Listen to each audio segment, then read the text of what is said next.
السلام علیکم ورحمۃ اللہ وبرکاتہ۔ معزز ناظرین، آج کی ہماری یہ ویڈیو مولانا روم رحمۃ اللہ علیہ نے ایک واقعہ نقل کیا ہے، پہلے وہ سماعت فرمائیں۔ مولانا روم رحمۃ اللہ علیہ اپنی مثنوی شریف میں لکھتے ہیں کہ کسی علاقے میں ایک غریب بندہ رہتا تھا، اور وہ بہت غریب تھا، جنگل میں جاتا، لکڑیاں وہ وہاں سے کاٹ کے بازار میں جا کے بیچ کے اپنا گھر چلاتا تھا، بیوی بچوں کو کھانا کھلاتا تھا، بڑا ہی غریب وہ آدمی تھا۔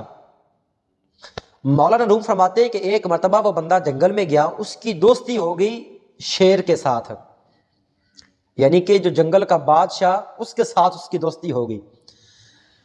تو جب اس بندے کی دوستی شیر کے ساتھ ہوئی نا، تو شیر نے یہ اعلان کرا دیا پورے جنگل کے اندر سارے جانوروں کو کہ آئندہ سے یہ بندہ میرا دوست بن گیا ہے، سارے جانوروں نے اس کی بات ماننی ہے، جیسے یہ بات کہے گا سارے اس کی بات مانیں گے، اس کے لیے لکڑیاں اکٹھیاں کریں گے۔ اب دن بدن شیر کا حکم تھا، وہ سارے جانور اس کے لیے لکڑیاں اکٹھیاں کرتے، سارے اس کو دیتے، وہ بازار میں بیچ کے آتا، دن بدن امیر ہوتا گیا۔ مولانا روم لکھتے ہیں کہ ایک دن نا وہ بندہ خوش لکڑیاں بیچ کے کافی امیر ہو گیا، گھر گیا، اپنی بیوی کو کہتا کہ ایک میرا دوست ہے، اس کی ہم نے دعوت کرنی ہے۔ بیوی نے کہا بھی ہوگا دوست کوئی جس کی وجہ سے ہم امیر ہوتے جا رہے ہیں۔ تو شوہر نے کہا اپنی بیوی سے کہ وہ وقت کا بادشاہ ہے، جو میرا دوست وہ وقت کا بادشاہ ہے اور ہم نے اس کی دعوت کرنی ہے۔ تو وہ بندہ بازار گیا، وہ کچا گوشت لے کے آیا، بیوی کو کہتا بھی یہ گوشت ایسے کچا رکھ دو، جب میرا دوست آئے گا وہ کچا گوشت کھائے گا۔ مقرر دن تھا، جب شیر اس کے مرد اس کے گھر میں گیا نا، تو اس کی بیوی نے دیکھا بھی یہ تو شیر جنگل کا بادشاہ ہے۔ اس نے کہا بھئی اس طرح کے تیرے دوست ہیں، جنگل کا بادشاہ، ایک شیر ایک درندہ تیرا دوست ہے۔ جب شیر نے یہ بات سنی نا، اس کے دل پہ بات جا کے لگی، اس کو اچھا محسوس نہ ہوا، اور شیر نے جب اس بیوی کی بات سنی، یہ بات سن کے واپس چلا گیا جنگل کے اندر۔ اگلے دن جب پھر وہ بندہ گیا جنگل میں لکڑیاں کاٹنے کے لیے حسب معمول، تو شیر نے اس بندے کو بلایا اور کہا کہ کواڑی لے کے نا کلہاڑی میری پیچھے پیٹھ کے اوپر ایک نشان ایک زخم لگاؤ۔ اس بندے نے کہا بھی تم میرے دوست ہو، میں تمہاری پیٹھ پہ کیسے زخم لگا سکتا ہوں؟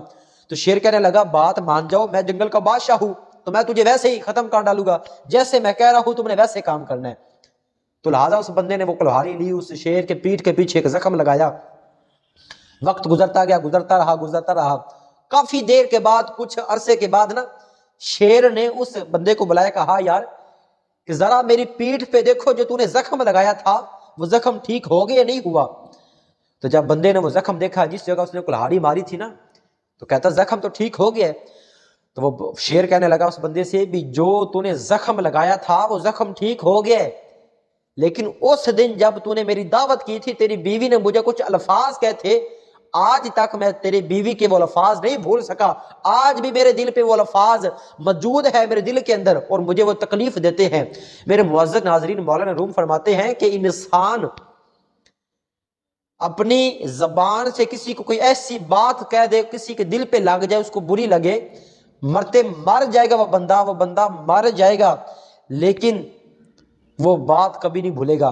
مولانا علی رضی اللہ تعالیٰ عنہ، حضرت علی رضی اللہ تعالیٰ عنہ فرماتے ہیں کہ جو بندہ تلوار سے زخم دے وہ زخم بھر جاتے ہیں، اور جو بندہ کسی کو زبان سے زخم دیتا ہے وہ زخم کبھی نہیں بھرتا۔ اس لیے میرے معزز ناظرین، ہماری یہ کوشش ہونی چاہیے کہ ہم اپنے مسلمان بھائیوں سے، ہمارے معاشرے میں سے بڑے ہیں دوست آپس میں گپے شپوں کے اندر جناب علی وہ کسی کا دل دکھا دیتے ہیں، تو یہ بات ہمارے اندر نہیں ہونی چاہیے۔ اللہ تبارک و تعالی ہم سب کو نبی کریم علیہ الصلوۃ والسلام کے نقش قدم کے مطابق زندگی گزارنے کی توفیق عطا فرمائے، آمین۔ وما علیہ الا البلاغ المبین۔